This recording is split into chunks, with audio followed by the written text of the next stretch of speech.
Are you bored of just losing on AD carry? Then what about a masterclass on a champion that you really want to play? Kai'Sa, one of the most broken and annoying solo queue champions there is.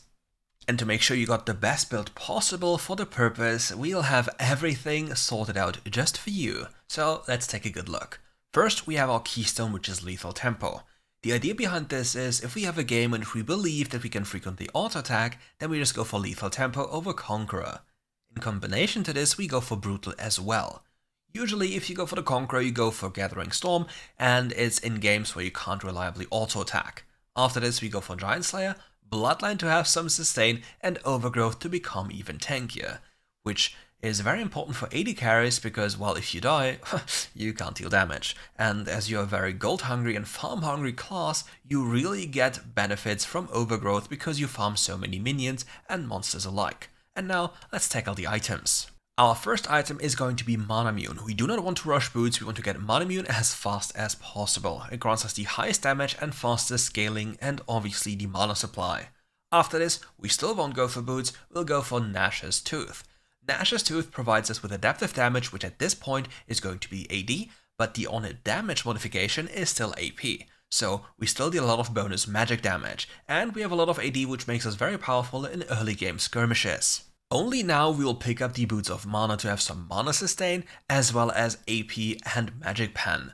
After this is done, we want to get the sustain sorted and go for Riftmaker. The bonus true damage, as well as the bonus AP, will make us very powerful with the Nasher bonus on hit. It is 25% of your AP per auto attack, which if you count for lethal tempo and brutal is quite a lot.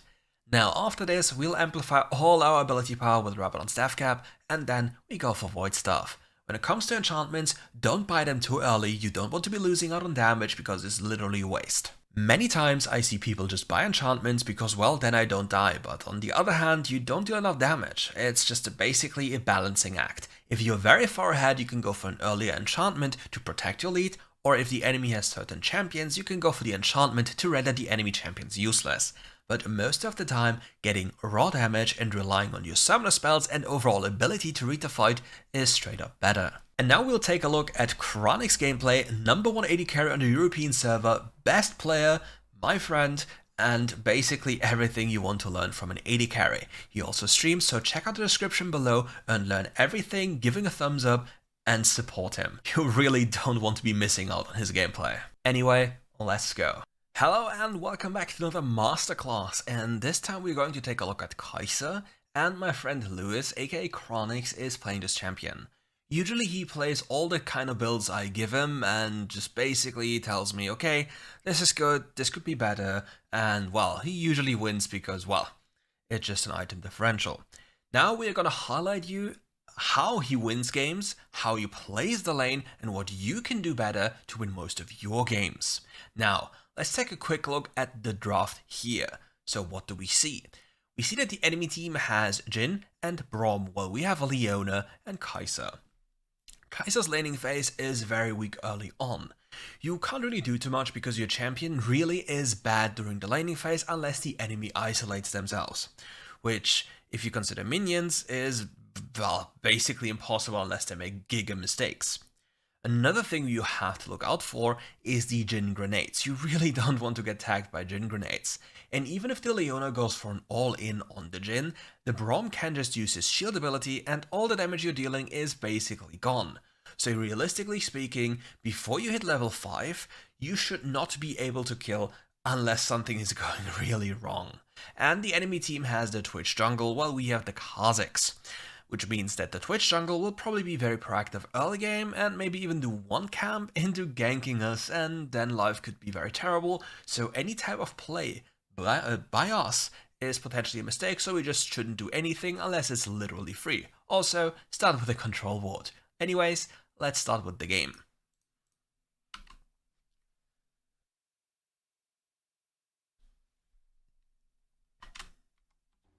Welcome to WildRift. This time, even with sound. Lovely. Quick check, enemy has exhaust, heal, we have ignite and exhaust as well. As As I said, we don't play. We basically just chill. We can't face check them, Leona is doing whatever she's doing, and we are just chilling. Early game is just about getting the EXP, just getting some gold, and staying safe.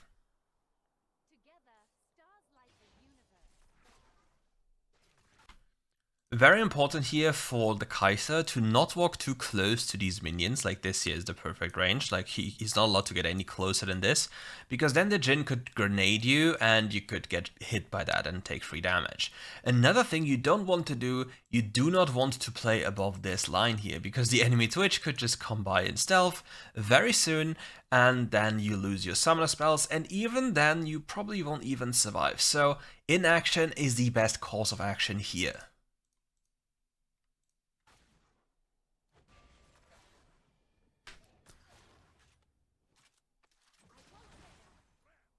Nothing is happening here. We basically get some free gold. That's all you can do. Quickly walk up, go for a quick trade, and that's it.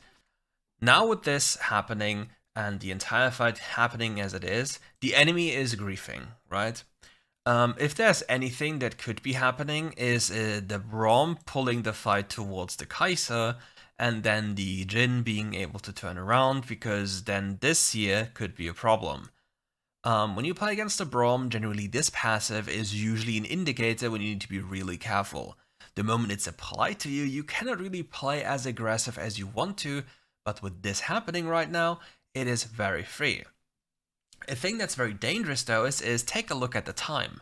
It is already 36 seconds in the game, Kha'Zix cleared his first camp and is on his way to his second camp, and therefore Twitch will also have his first camp cleared out, which is in this case a red buff, and then he might be around. So if you cross this here, it could be literally a death sentence. Or you basically lose sums. He realizes this and backs off and just trades back. Very important is that if you support trades, you basically just trade back, but you don't overcommit. For Kaiser's laning phase again, the most typical trade you can do is walking up, alt attack, Q, walk away. And after this, it's basically done. You don't have any other juice available.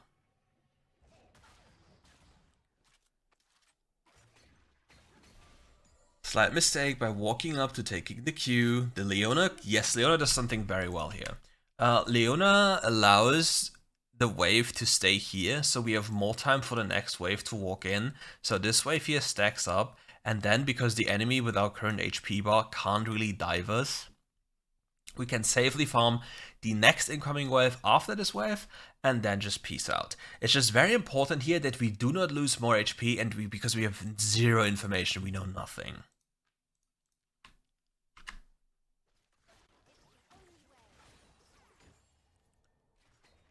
He's probably wanting the pink ward behind his tower, or yeah, popping the plant, so he has any type of information. Now we know that the Twitch didn't do Crux, so he must be somewhere around the mid lane. So we know that he didn't do this. We know, or can assume that he did this. So realistically speaking, there are multiple options right now. He's hovering somewhere here, doing something cheesy, or he's somewhere here. Whatever it is enough for us to just choose not to play. We just don't do anything until we have information, and we just want to get gold at this moment anyway. We are not forced to kill them level 1 to 4, but we can kill them level 5, because then we have all the tools to kill them. Leona on level 5 is an abomination of a champion and keeps you in place for hours, so keep that in mind. No reason for us to even do this. Even this is like, remember what I said, going in and then Jhin just shielding? Exactly this happens and then we can't play. So Leona has no clue what to do. Bottom turret is under attack. Middle turret is under attack. Not much happening right now. If the Jhin did a better bounce, oh my god, they... Remember? We didn't have any information, and even if we go back in time, like here, we haven't seen the Twitch. We know nothing of Twitch.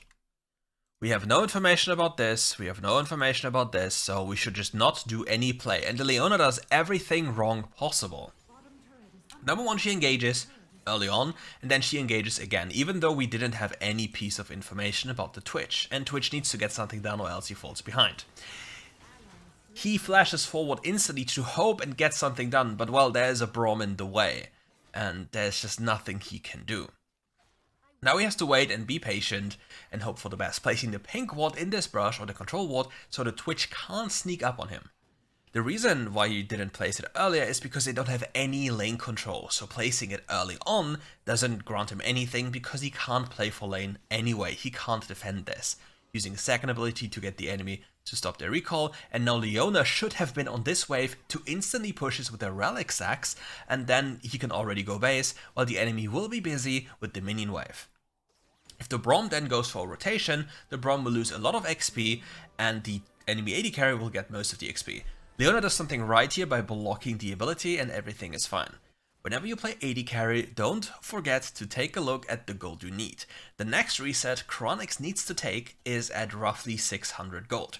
He needs to get the mana immune.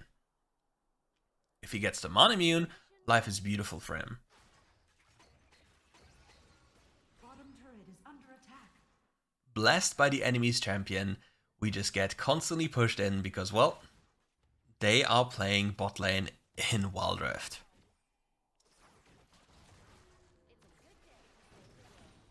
As you see, we are not mindlessly pushing the wave, we are poking and then backing off again, going for a quick trade, auto attack Q. He goes for an all-in again. Now, okay, here, okay, take a good look. Now we are level 5, now we have the tools, and I'll break it down for you step by step. We, as in the Leona, we go in, then we focus this guy here. Now we have stun plus ult available, and then if the Braum uses his shield forward, we can then use the Kai'Sa ult behind, and therefore rendering the Braum useless. In a perfect world, the Braum might even use ultimate in a bad way, and we just get to attack them. Also to keep in mind, Jhin only has a few select bullets available, while we have lethal tempo, allowing us to then to go for these all-ins, to then easily win, because the Braum is the difference maker in this very scenario. If he can't block your auto attacks, you'll automatically win, which is only something you can guarantee post level 5.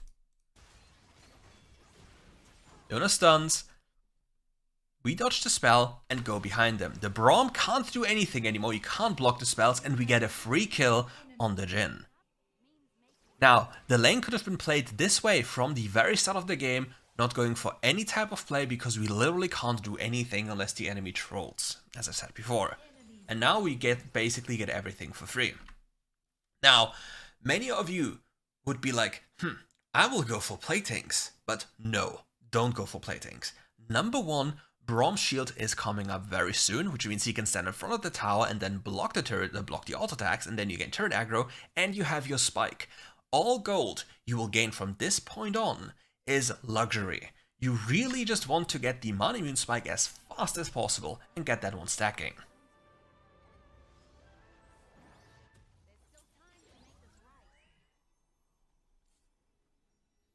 We could have also gone for boots here just because we had gold. But the issue with going for boots in this very instance, they don't deal damage. And in solo queue, often just tier 1 boots are not that good of an investment.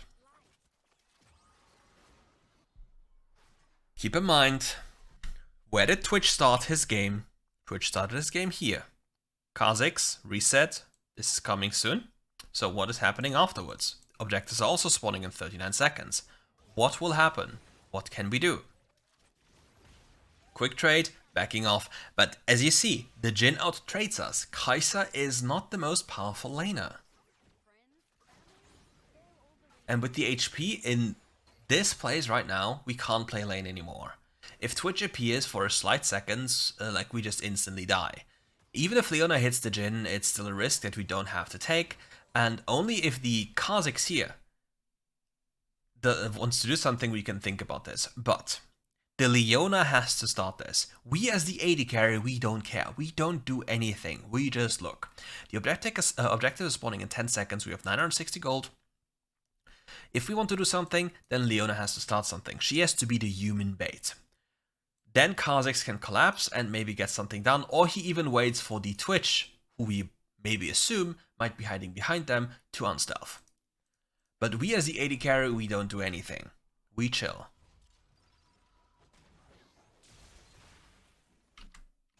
Leona goes in completely delayed, but the Twitch was spotted earlier, and now we have a rough idea about the enemy cooldowns. Twitch uses first ability, Braum used his shield, we can get control now. We are safe, we can just walk into the river after this minion. Well, not anymore, because Zoe is there, which means we are not playing. We can't play anymore. This play is over. We need to maybe get a free kill, or we just recall, but it's not worth the risk of going in. The Braum shield will come up very soon, and then even going in is too much of a risk. It's simply not worth it. The jungler realizes this and goes for the other objective. Now all we have to do is clear the next incoming wave so the enemy team doesn't gain free playthings. Your team has slain the Rift Herald. We saw that the enemy team was resetting, and then we can go for a quick trade into the enemy team and see what we can do after. Just keep in mind, the enemy is not that much of a threat, it's just a Jhin, and we live on 1 HP. Jhin early game is annoying, but not the deadly threat he used to become later on. But then the Twitch unstealths, the Leona should just instantly pop him, and yeah, it's a done deal. Leona is... what the hell does the Braum just do? We just don't talk about this, right? Now the game should be in a very good position for us, generally. But the main issue for this game is going to be Twitch in combination with Braum.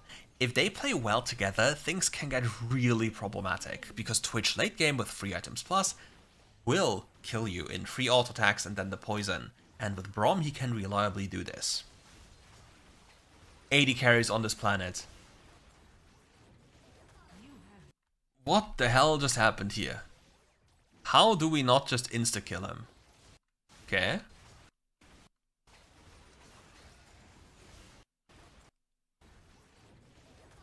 It's a rough angle.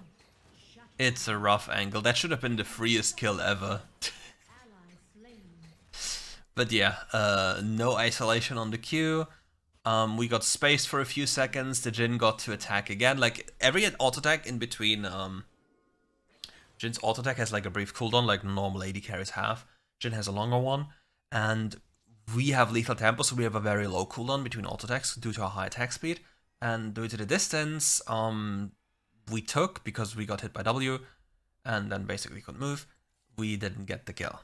It's a rough time. But it's still no problem, the game is still in an okay state, and we can still carry this. Just keep in mind, we have no information on the Twitch, which means making any proactive play is very risky.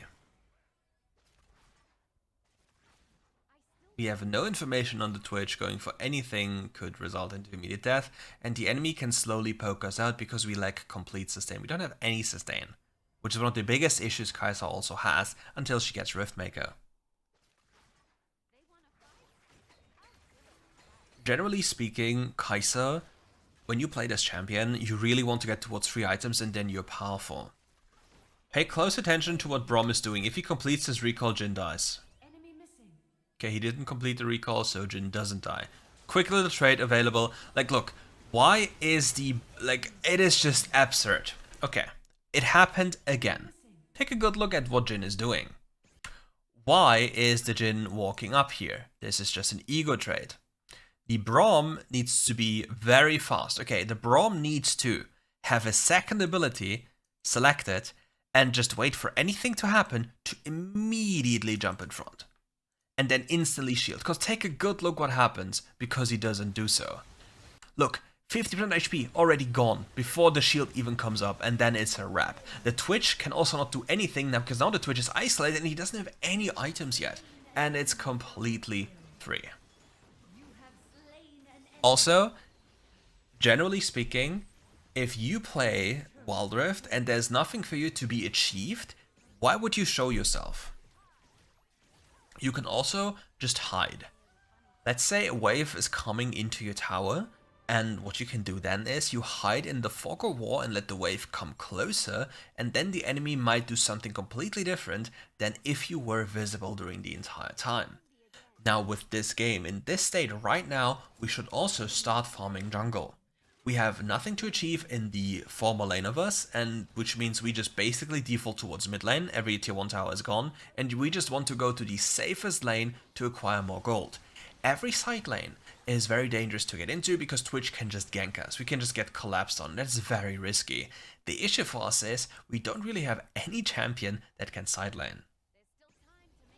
What we can do as a team though, is we can work with Kha'Zix and the Leona to go for proactive plays. The only issue champion that might be a little bit problematic when it comes to this or dealing with this is the Braum. The Braum is the only champion that can deny our engage and deny our damage. Any other champion doesn't really stand a chance.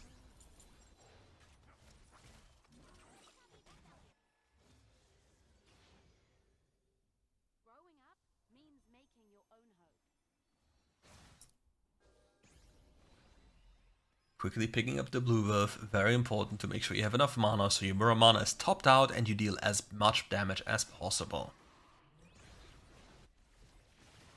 Now take a good look at what is happening. The enemy is in no position to do anything. We see that this champion is not a threat to us, we see the entirety of their team, and we can basically assume that Twitch is somewhere else with them.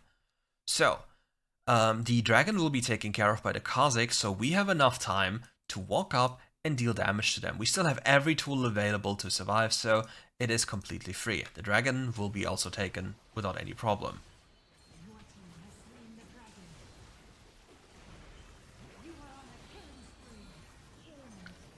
The important part in this fight is take a good look at how he drags the fight into a direction where he knows that enemies are not. Okay, we knew that the enemies were clumped up here, right? So the fight can be dragged towards here or here, so you have a big distance from the enemy team and they can't really reach you. Now when this happens, when you get slapped here, now is a question of, do you believe that the Zoe has enough damage? And if she has enough damage, you probably have to flash away. Because you really need to avoid the incoming damage, or you spam your exhaust button when she comes over and you just instantly exhaust her. If you believe she has enough damage. Yeah. Then it's about trading, and look at the awareness of the fight. He can't reach them, okay, he goes for something else. Now look at the map. We know where the enemy team champions are. We killed 2 people, we have no wave mid lane, the next incoming mid wave is way too far away, and the enemy team is still preoccupied. So what can we do as an AD carry? Well, we can maximize our gold income. We can take a detour down here. By the time we reach this wave, there will be another wave which we can take care of. Then, depending on what we want to do, we can take a look at jungle camps down here, or we can reset for an item. It is completely up to us.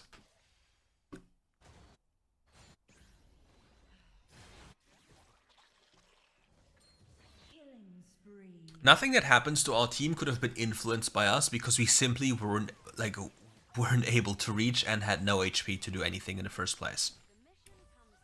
See, we get the wave, we get the recall, we don't have our item, it's kinda sad, but we are getting gold away from the enemy team by pushing the wave into the tower, so the tower takes damage and the minions die, and we gain more gold and XP for ourselves. We start farming camps, as I mentioned earlier, because now it's all about resource generation. Also, our jungle is on the other side of the map. Here, take a good look. If your jungle is currently on this side of the map, he doesn't need his camps here. If he's staying there for a prolonged period of time, you really should take jungle camps because it helps you and your jungle, because otherwise they'll just stand around and do nothing.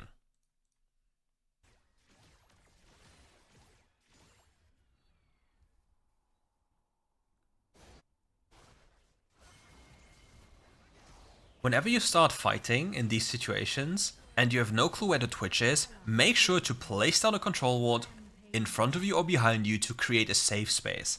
This is something that's very helpful when it comes to Evelynn.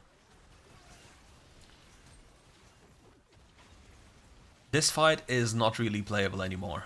We can get 1 kill and then we have to probably peace out unless the enemy is griefing. Braum is getting hit constantly, and if he gets hit even more, we get a free kill. Yeah, like, honestly speaking, why is anyone trying to hug this wall for fun? Like, what is he achieving? If we walk the line here, And we know that the Zoe, number one, maybe doesn't have vision or is too low, maybe just a 1 Q range. She can't go over because we just one-tap her. So why is the Braum hugging this wall trying to grief? Well, we keep the maximum distance, taking a good look at what the Zoe is doing, and then instantly responding. Good awareness by him, and very terrible awareness by the enemy. Here we are playing with the vision. As I said, if the enemy didn't have vision beforehand here, which we can assume, then the Zoe will not know that we are currently chilling here, unless the snitching Poro walks around the corner. So what can possibly happen is, the Zoe might walk here again to clear the wave, or she walks here to transition to somewhere, or cooldown on ult comes up again in combination with our W, and we get a clean kill and peace out again. What you can also do within that kind of time is just reset, like press the reset button and see what happens.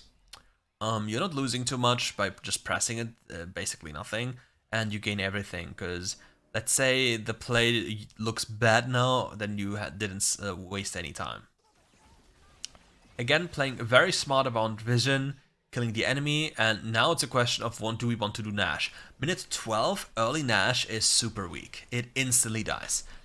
And one thing about, if you leash Nasher here, and you were the one leashing it, you will still take damage. Like, you have the debuff, you'll still take the burn damage. If the Kha'Zix leashes it, you will not take any damage when you're in the safe spot here and up here.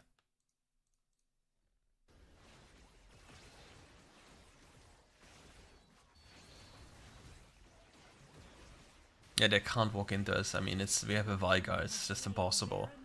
We have a massive spike. We have so much gold to spend. And we even go for a Proto Belt. There's a massive wave top lane, and he immediately realizes this and wants to go for more gold. We now want to play with a setup of waves. We want to make sure that we have multiple waves push in, so the enemy can't do anything. And now they lost their most vital member. If Twitch is dead, they don't have a perfect front line. Backline, I mean. If the Braum is using shield and allows the Twitch to freely alt-attack, then we have a big problem. If the Twitch is dead, they don't have that kind of threat, they have like only single target damage, which is not that much of a problem. In this instance here, if we see that the Kha'Zix is coming fast enough, we can basically give it to him, but we don't want to waste any time, and now the Jhin basically commits suicide. Like, what is he even doing here? Like, it's very obvious that somebody is gonna come here, and then it's just a free kill. I don't know, typical AD carry behavior. On the other hand, we have no idea what the other teammates are currently doing mid lane, because the proper play is, well, let me just play this because it doesn't matter, is to have multiple waves crash at the same time and then make the enemy choose while we stand at max range and empower the minions.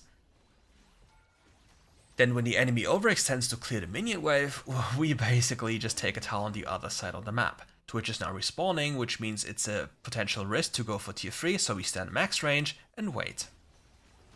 Twitch is unstealthing, problem happens, Braum is here. As you see, it's very difficult to play into the Braum, but it's, in this instance, because we are so fat and we have the Kha'Zix here, it was still possible, but it's a very big risk. If this goes wrong, the game is completely flipped on its head again, and the enemy can win. But yeah, Twitch's kiting mechanics and overall awareness are really not there, so yeah, he just disappears again. And we have a slight accident, and we just disappear. When you're dead, very important, always try to swap to teleport, and even if you don't use it, you can just swap back as you spawn. It's just something that can potentially provide you with a benefit in the sense of changing the outcome of the game, and you don't lose anything by it. You can just undo it once you don't need it.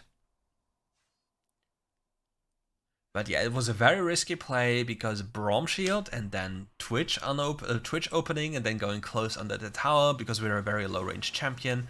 It's just too much of a risk. The set just tried to yeet an Edge of Night Kha'Zix. Yeah. You know how it goes. And now because he built teleport, he is going to enter the game. So many players of you would have probably seen like, oh my god, there is a dragon. We can get the dragon, right, friends? But why would you care about a dragon when you can just go for this. Depending on the death timers, you might even finish even with the Nexus shield. That doesn't really matter. Double kill. Attack the Nexus. Triple kill. Killing spree. Dominating. Ace.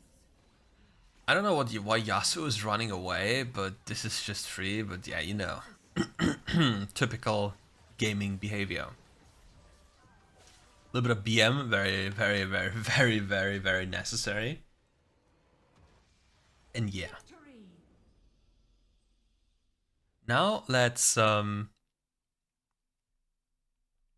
break it down for you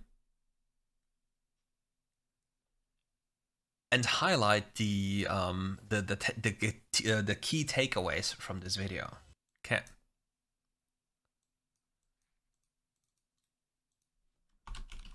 Kai'Sa laning is weak. She can't trade inside of a wave and needs to isolate enemies.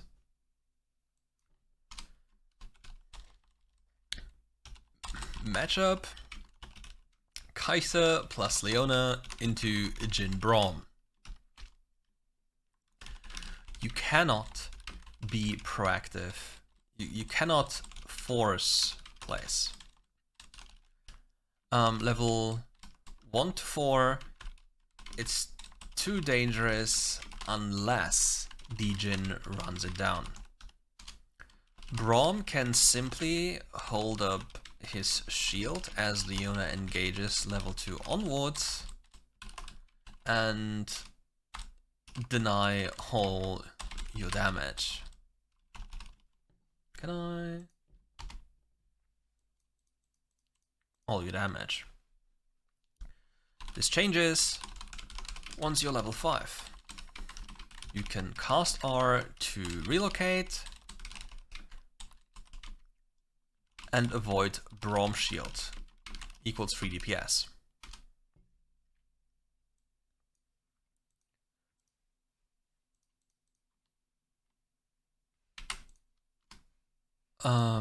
Enemy jungle is Twitch. We need a control ward. And question, do we want to push? Can we?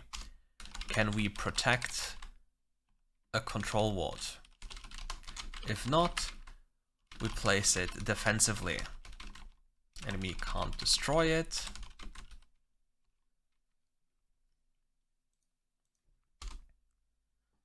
And do we want to overextend? No. We stay safe, we scale up, we punish, and we play at level 5. As you do you remember Leona did everything wrong, as I said, and then on level 5 they magically won, even though they had some accident beforehand. Team fights. Your champion needs to be aware. Drag the fight towards where you're safe.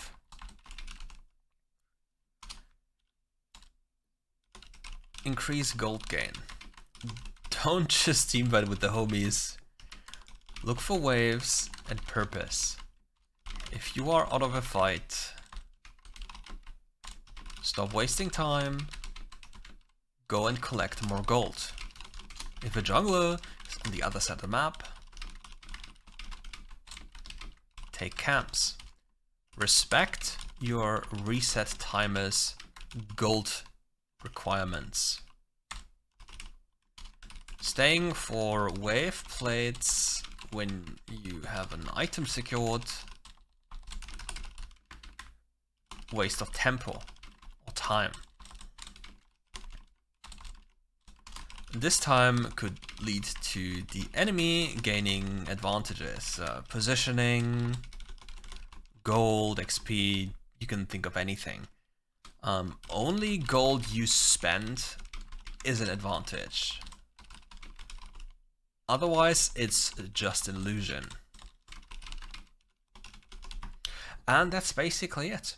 You can also take a look at his stream. Very important that you do if you want to learn how to play AD carry and just take a look at how the best player plays. And if you want to get an actual coaching session, you can also contact me. You can become a member, and then you can actually learn how to play the game to be a better player and not just rely on your teammates and constantly blame your teammates. Nobody needs to be stuck, and you're the person that decides to be unstuck. Anyways, thank you for watching. Leave a like, comment to boost the algorithm, and see you soon for more RiftGuides content.